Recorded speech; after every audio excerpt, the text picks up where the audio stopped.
Hello there, and welcome to the Household of Faith. This is our gardening section of our channel, and I'm showing you two Fiddle Leaf Figs. One is extremely mature and actually quite tall and large, and this is the smaller one who is growing really, really well. They belong to my niece, and I'm currently living in her home, and I had a Fiddle Leaf Fig a few years ago, and it promptly died. It did.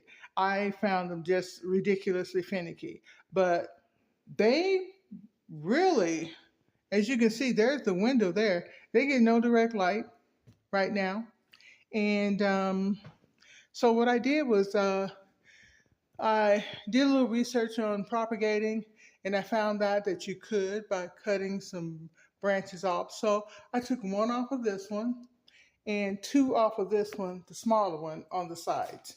And I took them off in a place where you really couldn't notice. And I'm going to show you where they are, that I just put them in water.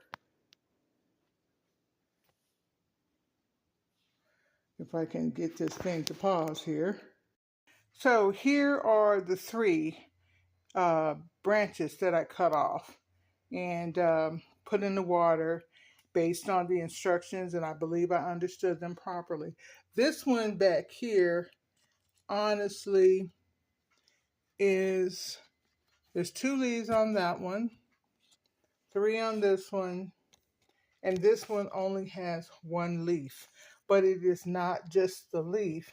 It has a nice sized stem on it. So it's not going to be a zombie plant or leaf, as they call them, that will never reproduce. So I am going to keep you informed as to what happens in the growth of these as I see, as I begin to see roots. Two of the bottles that they're in, as you can see, are clear, so I will be able to see the leaves. The roots as they grow.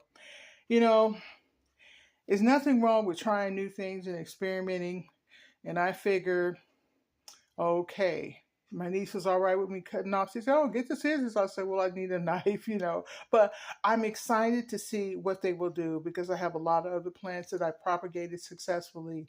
And honestly, I do not want to pay $40, $50 for a fiddle leaf plant that's the equivalent of these three sections here. I'm just not going to do that.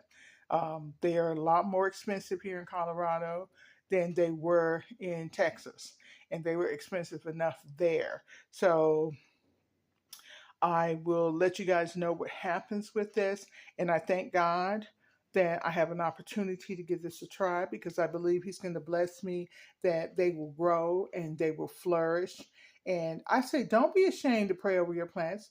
Don't be ashamed to ask God to bless your plants. Why? Because God is concerned about things that you love. So you got to ask God to bless your children if you have children, your pets if you have pets.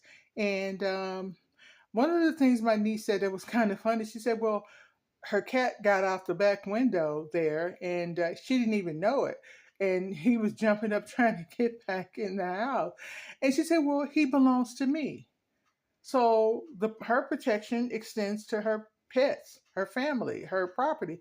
And I never really considered it that way because I pray and ask for protection, but I've been praying over my plants and I have seen some tremendous results in them.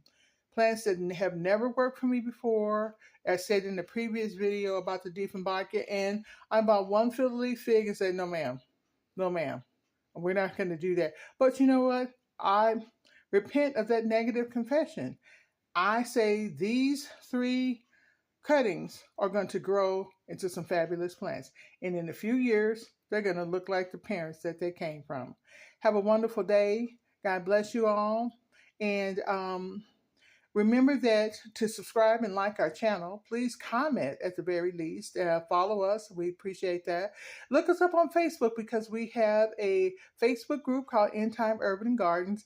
And you're going to see it in the box that with telling you more about us that you can join. It's a public group. You can see what's going on. You don't actually have to join. You can post as long as it's about plants and it's appropriate. We don't mind. Okay, So once again, thank you so much for joining us here at the Household of Faith for our gardening session. God bless you and keep you. Be at peace, and we know that we believe in Jesus Christ. We know what we believe. We're not forcing it down anybody's throat, but we invite you to look at some of the other videos that we have posted over the last 5 to 10 years. Goodbye. Have a wonderful day.